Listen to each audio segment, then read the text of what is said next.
कैसे हो सब? आई होप कि आप सभी अच्छे होंगे। तो आज का जो हमारा टॉपिक है वो होगा 100 क्वेश्चंस ऑन लाइब्रेरी मैनेजमेंट।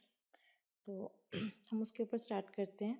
ये एक्चुअली मैंने थोड़ा बहुत लिख रखा है, तो करते हैं स्टार्ट। ओके, तो अकॉर्डिंग टू दिस मैंने टिक भी लगाया हुआ है। ठीक है, तो करते start. Who is called the father of classical management? Classical management के फादर किन्हें कहा गया था? वो था आपका हेनरी फेयोल, जो कि फाउंडर थे क्लासिकल मैनेजमेंट स्कूल के। और हेनरी फेयोल का जो पीरियड था वो 1841 से लेके 1925 तक का था। Modern management is characterized by a dash approach. तो जो मॉडर्न मैनेजमेंट है वो कौन सी अप्रोच से कैटेगराइज की गई है?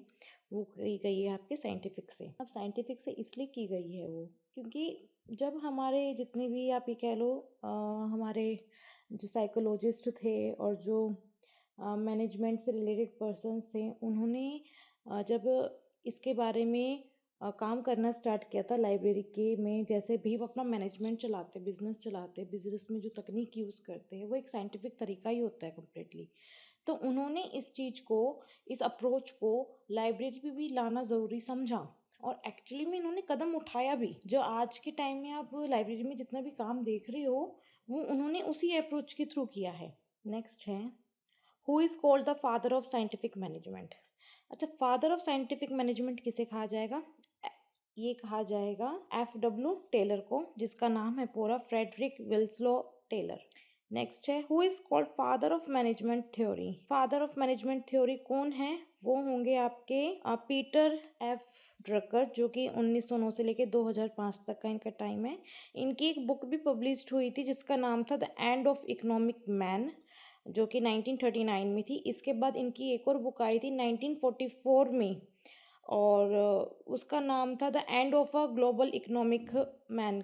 ठीक है, उसका ये नाम था। Next, who first formulated elements of management? वो कौन थे जिन्होंने एलिमेंट्स, मैनेजमेंट के एलिमेंट्स को फॉर्मुलेट किया था? वो थे हमारे हेनरी फेयोल।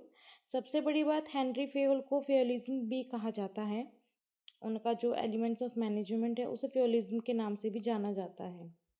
ठीक है, तो इसका आंसर फर्स्ट है। Who propounded 14 principles of management? वो कौन थे जिन्होंने 14 प्रिंसिपल्स ऑफ मैनेजमेंट बनाया था? ये थे आपके हेनरी फेयोल। हेनरी फेयोल थे आपके फादर ऑफ मॉडर्न मैनेजमेंट। और जो मेन फंक्शन था मैनेजमेंट का वो था प्लानिंग, ऑर्गेनाइजिंग, कमांडिंग, कोऑर्डिनेटिंग और कंट्रोलिंग। ये आपके जो थे मेन फंक्शंस थे। ठीक है, next, which of the 14 principles of Henry Fayol is synonyms with spirit they Corp? ये किसके साथ रिलेट करते हैं? ये होता है, इसका मतलब होता है कि टीम्स स्प्रिट, जो ये स्प्रिट दे कॉर्प है इसका मतलब है टीम स्प्रिट। तो इसका आंसर आएगा यूनियन इज स्ट्रेंथ। ठीक है, नेक्स्ट क्वेश्चन है, Luther Gulick was the director of which organization? जो लूथर गुलिक थे वो कौन से ऑर्गेनाइजेशन के डायरेक्टर थे? और वो थे director American National Institute of Public Administration. Luther Gulick का पूरा नाम था लूथर हेल्से गुलिक। 1892 से लेके 1993 तक का इनका टाइम था। और जो हमारे ये लूथर गुलिक साहब थे, ये एक अमेरिकन पॉलिटिकल साइंटिस्ट थे। ये एक प्रोफेसर भी थे म्यूनिसिपल साइंस एंड एडमिनिस्ट्रेशन में, जो कि कोलंबिया यूनिवर्सिटी में है। और डायरेक्टर थे इंस्टीट्यूट ऑफ पब्लिक एडमिनिस्ट्रेशन के, जिसे कि एक्सपर्ट ऑन पब्लिक एडमिनिस्ट्रेशन भी कहा जाता है। ठीक है, next, who was the proponent of the post code theory? Post code theory के प्रोपोनेंट कौन थे? और वो थे हमारे लूथर गुलिक एंड एल उर्विक साहब। अच्छा, ये जो सबसे पहले ये जो पोस्ट कोड का कॉन्सेप्ट आया था वो एक्चुअली 1935 में आया था, बट बाद में ये बहुत ज़्यादा यूज़ हुआ 1937 में। और ये जो हमारा पोस्ट कोड है वो मैनेजमेंट और पब्लिक एडमिनिस्ट्रेशन के फील्ड में बहुत ज़्यादा यूज़ किया जाता है। Who is the proponent of TQM? TQM का मतलब क्या होगा जी? ये रुक गया, TQM है टोटल क्वालिटी मैनेजमेंट। ये किसने प्रोपोनेंट किया था? ये हुआ है आपके यूएस नेवी ने करा है। यूएस नेवी में एक्चुअली ये इसलिए आया क्योंकि जब हमारी सेकेंड वर्ल्ड वॉर चल रही थी उस टाइम पे जापान में जितना भी प्रॉब्लम क्रिएट हुई थी, उसके बाद उसका जो मैनेजमेंट का सिस्टम था वो कम्प्लीटली नल हो गया था। इस चक्कर में जो हमारे यूएसए थे वहाँ से क्या कहते हैं एक्सपर्ट्स को भेजा गया था और उन्होंने TQM के थ्रू, थ्योरी के थ्रू वहाँ का मैनेजमेंट को काफ़ी अच्छे तरीके से संभाला था। अच्छा, नेक्स्ट क्वेश्चन देखते हैं आपका क्या है। नेक्स्ट क्वेश्चन है आपका, match the following management principles list. कौन सी लिस्ट किसके साथ है वो करते हैं। तो एक्चुअली में इसका आंसर है बी। तो motivation, hygiene, develop, two factor theory F Herzberg की है। ये एक अमेरिकन साइकोलॉजिस्ट है। और प्रिंसिपल ऑफ मैनेजमेंट पहले ऊपर आ चुका है, हेनरी फेयोल के थ्रू है। Management by objectives Peter Drucker है। और hierarchy of need theory A Maslow है। Next question, who propounded the theory X and theory Y of the management. और ये है हमारा डी मैकग्रेगर, जिसका नाम है डगलस मैकग्रेगर। और ये थ्योरी आई थी आपकी 1960 में। ठीक है जी। नेक्स्ट है, who propounded the motivation, hygiene and develop two factor theory, जो कि है आपका F Herzberg. Next question, who propounded the social relation of management theory. कौन था जिन्होंने सोशल मैनेजमेंट थ्योरी को प्रोपाउंड किया था। वो था हमारे एल्टन मायो, जिसे कि बोला जाता है ये फादर है human relation approach to management theory के भी। Who propounded the self determination theory. Self determination theory किसने प्रोपाउंड की थी। ये थे हमारे Edward Deci and Richard Ryan. इन्होंने इस थ्योरी को प्रोपाउंड किया था। Next question, who propounded the hierarchy of needs theory. ये है ए मैस्लोव। ए मैस्लोव पूरा नाम है इनका अब्राहम मैस्लोव इनका पूरा नाम है। और जो ये हमारी थ्योरी आई थी, ये आई थी 1943 में। ठीक है। नेक्स्ट है हमारा, द वर्ड को इन पोस्टकॉर्ब इज एन एब्रीवेशन ऑफ। इसके बारे में आपको ऑलरेडी पता ही होगा कि ये कोऑर्डिनेटिंग से बनेगा। Which of the following are the four elements of F R B R के जो 4 एलिमेंट्स है वो कौन से हैं। वो है आपका वर्क, एक्सप्रेशन, मैनिफेस्टेशन और आइटम। नेक्स्ट है, a model for the implementation of total quality management in the system of the library is presented with 2 steps and which is divided into 4 levels. जो TQM का हमारा system है वो library में सिर्फ 2 step से बना हुआ है, बट वो 2 स्टेप्स भी बाद में जाके 4 स्टेप्स में डिवाइड हुए हैं। तो वो किसने करे थे। वो हुआ था हमारा सुशन एंड बर्नार्ड की वजह से। ठीक है। नेक्स्ट है, MBO management by objective was rendered by which thinker in 1954 AD। जो हमारा मैनेजमेंट ऑफ बाय ऑब्जेक्टिव है वो किस थिंकर के थ्रू 1954 में आया था। वो थे हमारे पीटर एफ ड्रकर। और इनकी एक बुक भी आई थी द प्रैक्टिस ऑफ मैनेजमेंट के नाम की, जिनमें इन्होंने अपनी थिंकिंग को काफ़ी अच्छे से ज़ाया किया हुआ है। The work to be done by acquisition section are. वो वर्क जो एक्विजिशन सेक्शन के थ्रू किया जाता है वो है हमारा order for books and documents. Acquisition के थ्रू हम ऑर्डर्स कर सकते हैं किताब का और डॉक्यूमेंट का। बिल प्रोसेस हो सकता है, क्लेम कैंसिलेशन किया जा सकता है और एक्सेशन ऑफ बुक्स भी होता है। तो ऑल ऑफ विच जितने भी ये हैं ये सभी एक्विजिशन के थ्रू काम किया जा सकता है। Accession register of a library is. हमारा जो एक्सेशन रजिस्टर है लाइब्रेरी का वो क्या है। वो एक परमानेंट रिकॉर्ड है। ठीक है। आप उसे डिलीट नहीं कर सकते, कोई टेम्परेरी रिकॉर्ड नहीं है वो, और कोई डिजिटल आर्काइव भी नहीं है।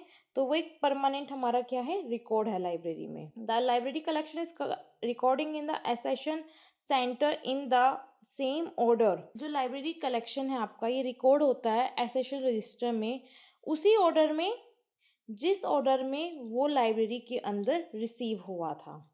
तो इसका आंसर होगा फर्स्ट। ठीक है। What is the standard size of accession register. Accession register का जो एक स्टैंडर्ड साइज है वो क्या है, वो है 1613।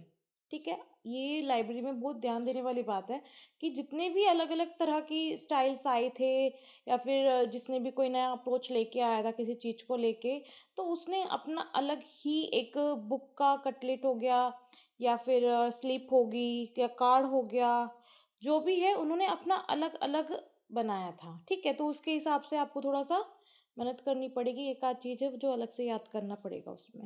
What is the standard number of columns in the accession register? Accession register में कितने कॉलम्स होते हैं? वो होते हैं आपके 14।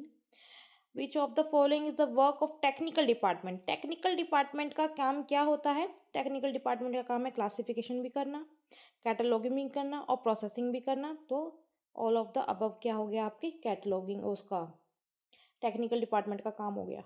Circulation section has a work to be done. जो आपका सर्कुलेशन सेक्शन है उसका काम क्या है? सर्कुलेशन में आप क्या कर सकते हो? किताब को एक्सचेंज भी कर सकते हो, किताब को रिजर्व भी करके रख सकते हो, और जो कलेक्शन है उस पर पेनल्टी भी हो सकती है, लेट फी भी हो सकती है, तो वो सारा काम कलेक्शन में आएगा। तो इसका आंसर आ गया all of the above. Next question है, which section is called the heart of the library? वो कौन सा सेक्शन है जिसे हार्ट ऑफ द लाइब्रेरी कहा जाता है? ठीक है, तो वो होता है हमारा रेफरेंस सेक्शन। ठीक है, next question, what is the role of a library in the library committee? तो एक लाइब्रेरियन का लाइब्रेरी कमेटी में क्या काम होता है? तो इसे हम बोलेंगे कन्वेनियर। ठीक है, इन इसको बोलते हैं संयोजक। Next question, the entire process of taking out and returning a book from the library is called? वो पूरा का पूरा प्रोसेस जिसमें कि बुक को लेना और बुक को वापस लाइब्रेरी में देना, वो हमारा कौन सा प्रोसेस कहलाया जाता है? उस प्रोसेस को बोलते हैं हम सर्कुलेशन। ठीक है, next, the Newark charging system was developed in which library in the state of New Jersey in 1900? 1900 में न्यूयॉर्क चार्जिंग सिस्टम डेवलप हुआ था, तो वो कौन सी लाइब्रेरी में हुआ था? ठीक है, तो ये हुआ था आपका न्यूयॉर्क पब्लिक लाइब्रेरी में। किसमें हुआ था ये हुआ था आपका न्यूयॉर्क पब्लिक लाइब्रेरी में हुआ था, और ये करा था आपके जॉन कॉटन डाना ने करा था। ठीक है, इस सिस्टम में क्या था कि इस सिस्टम में जितना भी आपकी कोई बुक रेंट पे दी गई है, कोई दी गई है, तो उसकी डेट ऑफ इशू भी लिखना है। ठीक है, और उसकी डेट कब ड्यू होगी वो भी लिखी जाती है। या तो वो किताब के कार्ड पे स्टैम्प कर दी जाती है, अगर वहाँ नहीं होती तो किताब पे कोई प्लेट होगी, वहाँ लिखी जाएगी। वहाँ नहीं होगी तो जो हमारा बोरोवर्स होगा उसके कार्ड पर लिखा जाता है।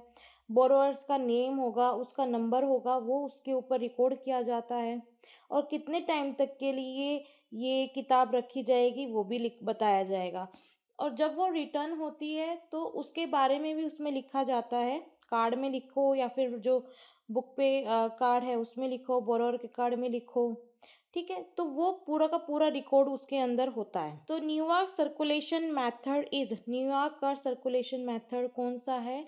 तो ये टू कार्ड सिस्टम है हमारा। कौन सा है हमारा? टू कार्ड सिस्टम है। ठीक है, नेक्स्ट क्वेश्चन है हमारा, what is the size of book pocket in the New York charging system?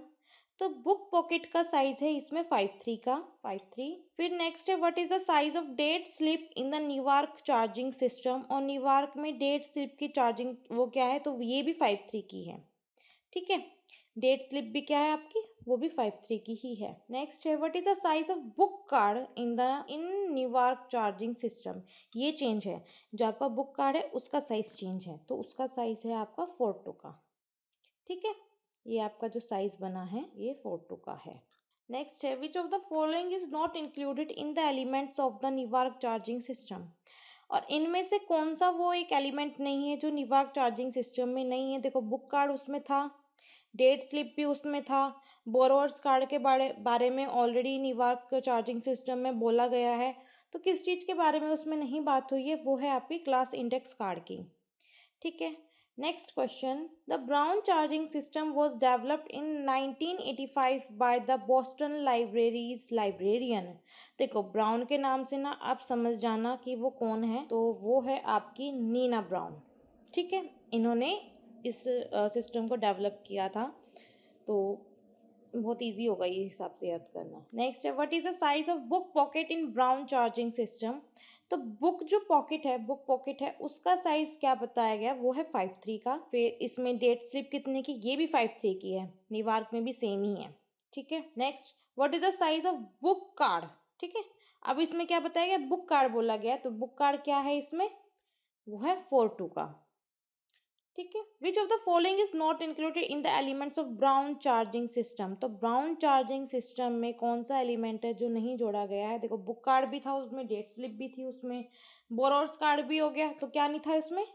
Cordtex नहीं था। कार्डेक्स कहाँ यूज होता है? वो बिब्लियोग्राफी के लिए यूज होता है। नेक्स्ट क्वेश्चन है, What does the term RFID mean? RFID mean का मतलब होता है रेडियो फ्रीक्वेंसी आइडेंटिफिकेशन, जो कि आजकल लाइब्रेरीज में चल रही है। इसका मेन काम यही है कि लाइब्रेरी में जितना भी आपके पास बुक्स है, डॉक्यूमेंट्स है, उन सब का रिकॉर्ड इसमें रहेगा। आपको जाके बोलना पड़ता है कि भाई मुझे वो वाली बुक चाहिए, या फिर वो वाली बुक लाइब्रेरी में अवेलेबल है या नहीं है, तो उसके बारे में आपको सारी इन्फॉर्मेशन मिल जाएगी। ठीक है। ये जो जो है ना, ट्रांसमिशन होता है जो होता है इसमें। RFID is use in which libraries function. तो कौन सी लाइब्रेरी फंक्शन के लिए इसका यूज होता है? वो है सर्कुलेशन ऑफ बुक्स का। The three card system for periodicals management was proposed by SR Ranganathan. What are the three cards for periodical management? What are the three cards for periodical management? Periodical management के लिए कौन से है? वो 3 cards. तो वो 3 cards हो गए आपके। दूसरा, पहला है रजिस्टर कार्ड, दूसरा है चेक कार्ड, तीसरा कार्ड होगा आपका क्लासिफाइड इंडेक्स कार्ड। ठीक है। Which of the following are elements of a RFID system? RFID system का कौन कौन सा जो एलिमेंट्स है इनमें से? तो एक्चुअली वो सारे ही हो गए। ठीक है। उसमें FID का टैग भी है, स्मार्ट टैग भी है, हैंडल रीडर भी है, तो इसका option all of the above हो जाएगा। क्योंकि जो आपका RFID है ना, इसने क्या करा है, इसने रिप्लेस कर दिया है आपकी जो EM सिक्योरिटी स्ट्रिप्स थी और जो बारकोड था उसको रिप्लेस कर दिया। अब वो कम्प्लीटली वॉइस के थ्रू ही सारा काम हो जाता है उसमें। नेक्स्ट है, what are the methods used for library stock verification? Library के स्टॉक वेरिफिकेशन के लिए कौन सा मेथड यूज होता है? देखो, आप एक्सेशन रजिस्टर के थ्रू भी देख सकते हो कि आपके पास कौन सा स्टॉक है और कौन सा स्टॉक नहीं है। बाय आप न्यूमेरिकल काउंटिंग भी कर सकते हो कि भाई आपके पास इतनी बुक्स थी, इनमें से कितनी बुक्स बोरो हो गई है, कितनी बुक्स बोरो नहीं हुई है, वो आप न्यूमेरिकल थ्रू भी कर सकते हो। या फिर आप जाके सेल्फ लिस्ट देख सकते हो, पैनल लिस्ट में जो सेल्फ लिस्ट है स्टॉक वेरिफिकेशन, या उसके थ्रू कर सकते हो। तो इसका answer all of the above हो गया। नेक्स्ट क्वेश्चन है, What is the following considered the most accurate and real method of stock verification? इनमें से कौन सा most accurate और real method हो गया आपका stock verification का? देखो जी, वो जब आप बाय सेल्फ लिस्ट करोगे ना, उसी से आपको पता चलेगा कि कौन से सेल्फ में कौन सी बुक अवेलेबल है और अवेलेबल नहीं है। तो वही एक मेथड है जो पूरा एक्यूरेट है। नेक्स्ट है, library materials and books that are no longer usable are remove from the collection, this process is called. तो वो लाइब्रेरी मटेरियल्स या फिर बुक जो कि फ़िलहाल या फिर जो यूज़ नहीं हो रही है और कलेक्शन में से रिमूव कर दी गई है, तो उस प्रोसेस को क्या बोलते हैं? उस प्रोसेस को बोलते हैं वीडिंग आउट। ठीक है। Next question, a record which shows the position of books kept on the library shelf is called, उसे बोलते हैं शेल्फ लिस्ट। बुक्स की जो पोजीशन है लाइब्रेरी शेल्फ में, आप शेल्फ लिस्ट के थ्रू ही बता सकते हो। अगला क्वेश्चन है, binding cost of 8 processes which are as follows, collection, sewing, attaching covers and papers, guiding, headbands, hollow back, and last में कौन सा स्टेप रह जाता है आपका? फिनिशिंग का रह जा सकता है। Types of library book binding car. अच्छा, लाइब्रेरी बुक बाइंडिंग के कितने टाइप्स हैं? एक्चुअली वो सारे उसमें होता है, चाहे लेदर बाइंडिंग हो, टेक्सटाइल बुक बाइंडिंग हो या हार्ड कवर हो। तो आंसर इसका आएगा आपका all of the above. Library में ये सभी तरह की बाइंड्स आपको मिल जाती है। नेक्स्ट है, what is used in Morocco binding? Morocco binding में क्या यूज होता है? तो मोरक्को बाइंडिंग मेनली लेदर की होती है, तो उसमें लेदर यूज होता है, मोरक्को लेदर बाइंडिंग। ठीक है। तो which leather is use in Morocco binding? Morocco binding में कौन सा लेदर नॉर्मली यूज होता है? नॉर्मली यूज होता है इसके अंदर गोट लेदर। ठीक है। गोट लेदर इन द सेंस गोट की जो स्किन होती है वो, क्योंकि जितनी भी आपकी ये स्किन्स है, चाहे पिग की है, कोट है, कैमल है, एलिफेंट है, शिप है, तो इनकी जो स्किन होती है वो काफ़ी अच्छी होती है, काफ़ी अच्छा लेदर बनाती है और बुक को प्रोटेक्ट करने में एक तरीके से काफ़ी अच्छा इंपॉर्टेंट रोल भी प्ले करती है। तो ये आपकी बहुत ज़रूरतमंद होती है और ये बुक के हिसाब से यूज़ होती है। ठीक है। What is considered the most suitable leather for binding, actually मैंने करा दिया था ना अभी, तो ये आएगा आपका गॉट्स, ये वाला आएगा आपका शिप स्किन का, ठीक है। जो मोस्ट सुटेबल लेदर होता है, नॉर्मली मोस्ट सुटेबल, जो कि नॉर्मली यूज हो जाता है आपका बाइंडिंग में, आप इसे यूज कर सकते हो, तो वो है आपकी शिप का। अगर आप बात करेंगे स्ट्रॉन्गेस्ट लेदर की, कि काफी ज्यादा स्ट्रॉन्गेस्ट लेदर कौन सा है, तो वो होगा आपका पिग का, ठीक है। जो पिग लेदर है, पिग की स्किन है, वो सबसे ज़्यादा स्ट्रॉन्गेस्ट है, क्योंकि उसके फाइबर्स ना बहुत ज़्यादा कंजस्टेड टाइप में है, और वो काफ़ी अच्छा लेदर बनता है एक बुक बाइंडिंग के लिए। सबसे बड़ी बात यह है कि आप जब बुक बाइंडिंग का देखोगे तो आपको बुक की कंडीशन, उसके पेजेस की कंडीशन, राइटिंग की कंडीशन, वो सब देख के फिर आपको बाइंडिंग करनी पड़ती है। तो आप उसके हिसाब से स्किन चूज़ करते हो कि कौन सी स्किन सूटेबल रहेगी बुक के लिए। और ये भी देखना पड़ता है कि ये बुक कितने ड्यूरेशन तक के लिए आपको चाहिए, या फिर वो अभी काम में आएगी या नहीं आएगी, या फिर काफ़ी पुरानी है।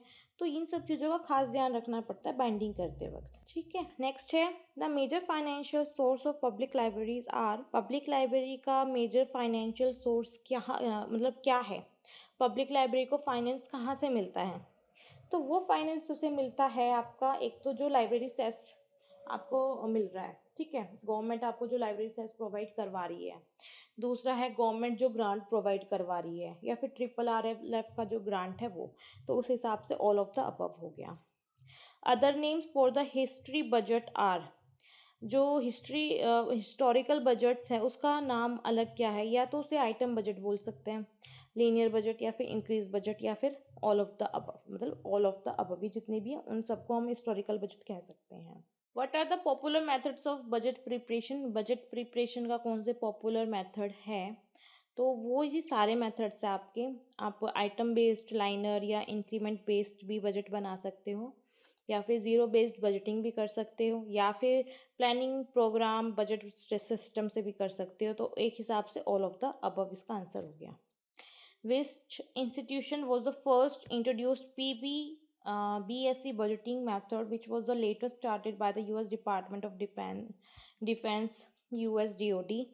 तो ये आपका आएगा Rand Corporation. Which institution has used a PPBS budget formulation method?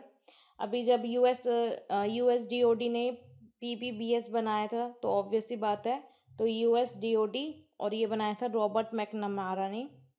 In which year was the PPBS budget formulation method was developed. ये कौन से ईयर में डेवलप्ड हुआ था, ये हुआ था 1961 में। नेक्स्ट है who developed the zero budgeting method. तो ये जीरो बेस बजटिंग मेथड किसने डेवलप किया था, ये डेवलप किया था आपके पीटर फेयर ने करा था, ठीक है।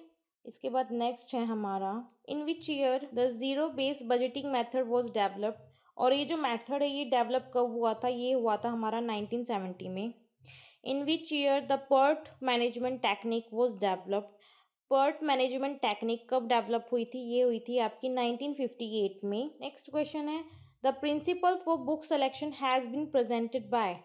बुक सिलेक्शन के जो प्रिंसिपल्स है वो किसने प्रेजेंट करे थे, ये आपके इन सभी ने प्रेजेंट करे थे। ड्रोरी ने भी करे थे, मैककॉल्विन ने भी किया था, मेल्विन डिवे ने भी किया था। तो इसका option all of the above हो जाएगा। नेक्स्ट है what is the principle of book selection as propounded by Drury. तो ड्रोरी के हिसाब से जो प्रिंसिपल था बुक सिलेक्शन का वो क्या था, तो उनके हिसाब से था to provide the right book to the right reader at the right time. उनके हिसाब से एक सही किताब को सही रीडर के पास जानी चाहिए और सही टाइम पे जानी चाहिए।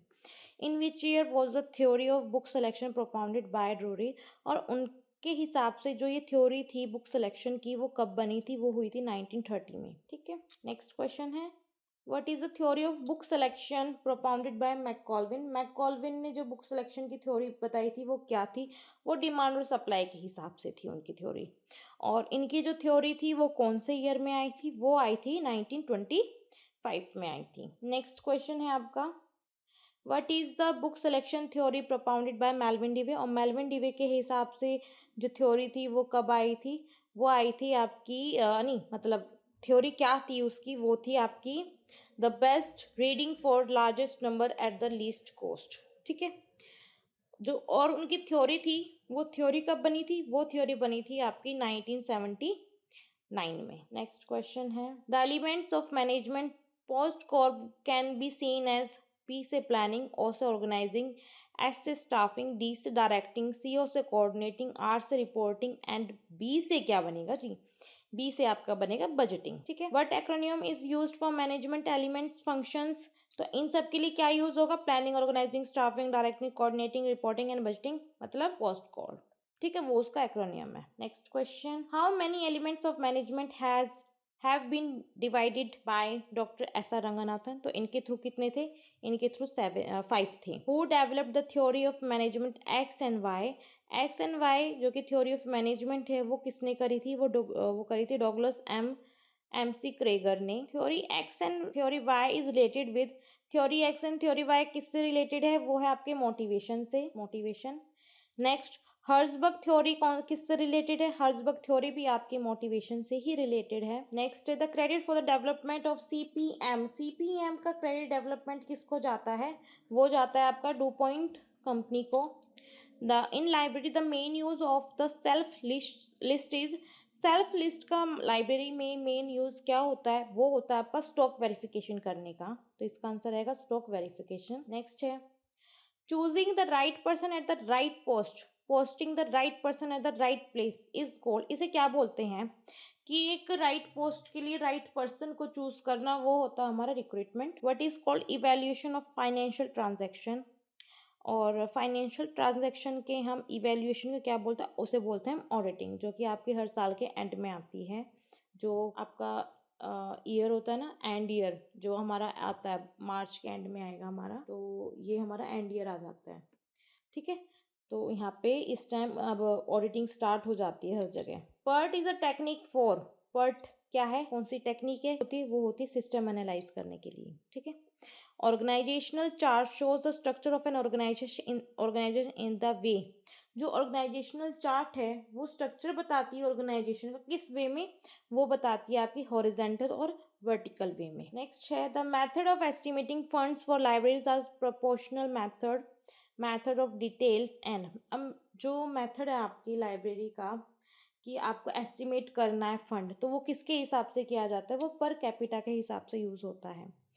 PPBS budgeting technique is developed by, ये किसने डेवलप की थी? ये की थी आपके रॉबर्ट MC नमारा ने करी थी। In dash method a minimum amount per head is fixed which is considered essential for providing standard library service. एक minimum amount per head fix किया गया है जो प्रोवाइड करता है हमारी लाइब्रेरी सर्विसेज को, तो वो क्या है? वो मेथड ऑफ डिटेल्स है। वो क्या है? Method of details. According to Dash method, all items of expenditure of a library are accounted for while preparing a financial estimate. Financial estimate करते वक्त एक मेथड यूज़ किया जाता है, उससे क्या होता है? लाइब्रेरी में जितना भी अभी तक एक्सपेंडिचर होता है वो सब काउंट होता है। और ये दो तरह के होते हैं, या तो होता है एक रिकरिंग और दूसरा होता है नॉन रिकरिंग। तो वो कौन से मेथड से यूज़ होता है? तो वो मेथड यूज़ होता है मेथड ऑफ डिटेल्स का। ठीक है, नेक्स्ट क्वेश्चन है हमारा, Dash recommended that a university should provide rupees 15 per student and 200 per teacher for acquiring reading material for its library. कुछ एक कमेटी है, उसने ये डिसाइड करा है कि 15 पर स्टूडेंट चार्ज किया जाएगा और 200 पर टीचर चार्ज किया जाएगा लाइब्रेरी से अगर कोई मटेरियल लेंगे तो वो किया था हमारी यूजीसी ने। नेक्स्ट क्वेश्चन है हमारा, according to the 6.5% of educational budget as reasonable expenditure on libraries, but this could vary, say from 6.5% to 10% depending on the stages of development of each library. At the early age of the development, percentage may go to 10%. तो ये वाली जो चीज़ें किसने कही थी? ये कही थी हमारी कोठारी एजुकेशन कमीशन ने बोला था ऐसा। नेक्स्ट क्वेश्चन है हमारा, generally money spend on buildings costly equipments and furniture is shown against, तो जो मनी स्पेंड होता है हमारा बिल्डिंग पे, इक्विपमेंट पे या फर्नीचर पे, वो क्या शो करता है? वो एक नॉन रिकरिंग शो करता है, क्योंकि आपको पता है कि आपका जो ये एक्सपेंडिचर है वो आपको हर बार नहीं करना पड़ेगा, हर दूसरे तीसरे महीने आप नहीं करते ना, आप एक बार कंप्लीट कर लेते हो, एक बार फर्नीचर मंगा लेते हो, एक बार बिल्डिंग खड़ी कर लेते हो, बार बार तो नहीं करते ना, एक बार ही करते हो, तो वो नॉन रिकरिंग हो गया। Expenditure which occur almost throughout the year like on books and periodicals, जो थ्रू आउट ईयर चलता है, जैसे कि बुक्स हो गया, प्रेडिकल्स मंगाना होगा, बाइंडिंग करना होगा, स्टेशनरी होगी, पोस्टेज होगी, तो इसे कौन-सा हम बोलेंगे? इसे बोलेंगे हम रिकरिंग, ठीक है? इसे बोलेंगे हम रिकरिंग, क्योंकि ये आपका हर बार होता रहेगा, हर महीने कह लो, हर 2 महीने कह लो, ये आपका होता रहता है। Such funds are generally donated by some philanthropist interested in the development of education. वो फंड्स जो हमारे कुछ फिलैंथ्रोपिस्ट हैं, वो दे देते हैं एजुकेशन के डेवलपमेंट के लिए, तो उसे हम क्या बोलते हैं? उसे बोलते हैं हम एंडोवमेंट फंड्स बोलते हैं उन्हें।